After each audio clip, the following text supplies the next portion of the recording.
हाय friends, मैं हूं Manav. Welcome to movie Shuvi. करते हैं आपस में पॉजिटिव सा नमस्कार। और भी मैंने एक सीरीज़ देखी जिसका नाम है चमक, और ये सोनी लिव के ऊपर आई है। कुछ टाइम पहले कोहरा नाम की भी एक सीरीज़ आई थी जिसको पंजाब के अंदर सेटअप किया गया था। यहाँ पर चमक में आप टॉगल करोगे बिटवीन क्या क्या, एक कनाडा और एक पंजाब, दोनों एक जैसे से ही हो गए। और दोनों में एक चीज़ कॉमन है कि कुछ इसके अंदर आर्टिस्ट जैसे सुखविंदर विकी, जिनको अवार्ड भी मिला है अपनी एक्टिंग के लिए कोहरा के अंदर, वो इसके अंदर भी और यहाँ पर भी बहुत कमाल का काम किया। अब देखो, इससे पहले कि आप डंकी देख लो, यहाँ पर आपको रिवर्स डंकी का कॉन्सेप्ट समझाया जाएगा और वो काफ़ी अच्छे तरीके से समझाया गया। तो आपको अगर डंकी नहीं समझ में आता है कि क्या अभी भी क्लैरिटी नहीं है, तो ये देख लेना, आपको थोड़ा बहुत क्लैरिटी आ जाएगी। और उसमें किस तरीके से क्रॉस बाउंड्री लोग जाते हैं आते हैं और बातचीत क्या होती है, किस तरीके से इसको अप्रोच किया जाता है, वो दिखाया जाता है। देखो, कुछ टाइम पहले एक और अमेजॉन प्राइम वीडियो के ऊपर एक सीरीज़ आई थी जिसका म्यूज़िक बहुत सॉलिड था। उसका मैं नाम भूल रहा हूँ, बैंडिट बंदिश ऐसे करके जो वो आई थी, उसका सीज़न 2 भी आएगा अगले साल। इसके अंदर भी ऐसा एक म्यूज़िक है जो आपको मेरे ख्याल से काफ़ी देर तक याद रहेगा, क्योंकि इंडियन फोक म्यूज़िक और स्पेसिफिकली पंजाब साइड के म्यूज़िक का आपको बहुत ही शानदार रेफरेंस मिलेगा। आपको वरी करने की ज़रूरत नहीं है अगर आपको पंजाबी नहीं आती, क्योंकि most of the time Hindi यहाँ पर यूज़ करी गई है। तो मुझे तो काफ़ी अच्छा लगा। तो अब इसका एक नया जॉनर डिफाइन किया जा सकता है यहाँ पर, musical crime drama if you can call, क्योंकि यहाँ आपको काला की कहानी दिखने वाली है। काला भाई साहब जो हैं, ये कनाडा बैठे हुए हैं। कनाडा में ये सिंगर शुंगर है। एक दिन इनके साथ कुछ ऐसा हादसा हो जाता है, इनको इंडिया कटना पड़ता है, जहाँ से रिवर्स डंकी की कहानी शुरू होती है। और इनको कुछ पता चलता है अपने पेरेंट्स के बारे के अंदर, और उनकी थैंक यू वेरी मच किसने कर दी थी, और थैंक यू वेरी मच कैसे ये फाइंड आउट करेगा, और कैसे जो इसका पैशन है फॉर सिंगिंग जो ख़त्म ही नहीं होता, जिसकी वजह से ये एक सटकेल तरीके का इंसान है। म्यूज़िक को लेके किसी भी जॉनर पे गाने को फटाफट से पकड़ लेता है और गा लेता है। तो ये जो पागलपन है, क्या इसको एक सिंगर बना पाएगा पंजाब के अंदर भी, जहाँ ये रिटर्न आ गया अपनी रूट्स को ढूंढता ढूंढता? यही सब चीज़ें आप इस सीरीज़ के अंदर देखेंगे।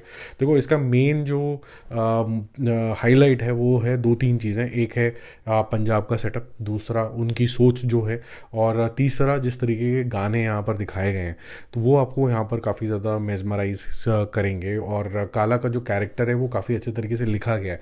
तो कैसे वो एक आर्टिस्ट है जो अपने आप को एक्सप्रेस करने के लिए गानों का एक मीडियम यूज़ करता है। शॉर्ट टेम्पर्ड भी है, but at the same time थोड़ा सा सेंसिटिव भी है। ऐसा नहीं है कि ये अपने लिए लालची हो जाएगा, तो ये ऐसा नहीं है कम्प्लीटली, बट बड़ा ही फोकस्ड है उस सेंस के अंदर। बट अनप्रिडिक्टेबल भी एट द सेम टाइम है, जो उस कैरेक्टर को थोड़ा सा इंटरेस्टिंग यहाँ पर बनाती है। इसके अलावा और भी कई सारे आर्टिस्ट आपको यहाँ पर इंट्रोड्यूस होते हैं। जैसे मैंने बोला कि विकी भी हैं इसके अंदर, सुखिंदर विकी, और गिप्पी गरेवाल का भी रोल है, जो कि एक छोटा सा शॉर्ट सा रोल है, but he leaves a mark. Manoj Pahwa, brilliant job done.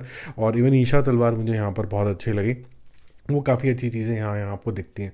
अब ये जो डार्क ट्रूथ है पंजाब की म्यूज़िक इंडस्ट्री के अंदर, और कैसे उसके अंदर क्राइम, ड्रग्स, फैमिली ऑनर जैसी बातें सारी निकल के आती हैं, ये जो इंटरट्वाइनिंग है वो इस सीरीज़ को काफ़ी ज़्यादा इंटरेस्टिंग बनाती है।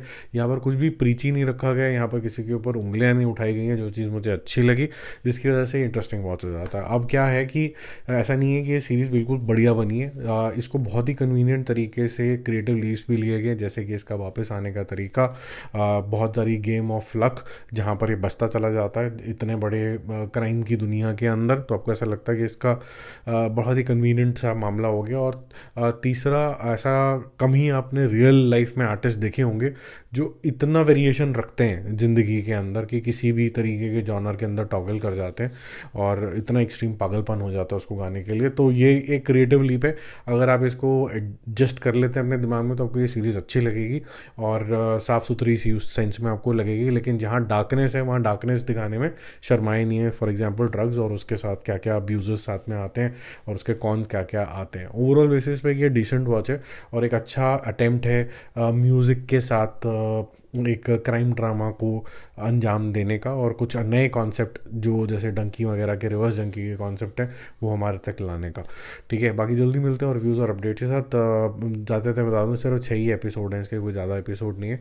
और शायद इसका वॉल्यूम 2 भी आएगा, क्योंकि जिस तरीके से एंड हुई है स्टोरी अधूरी है अभी, तो काफ़ी कुछ और डायमेंशन इसके अंदर निकल के आ सकते हैं। ये जो इंसान है परम सिंह चीमा, जिसने काला का रोल किया, आई एम श्योर इसको और भी रोल मिलेंगे आप इसके बाद। कोई काफ़ी अच्छी इसने एक्टिंग करी है, जिसके अंदर आप बोलोगे कि यार ये इतने तरीके का पागलपन कैसे दिखा लेता है। ठीक है, इंटरेस्टिंग कैरेक्टर है, कैरेक्टराइजेशन अच्छी करी है यहाँ पर। Bye bye.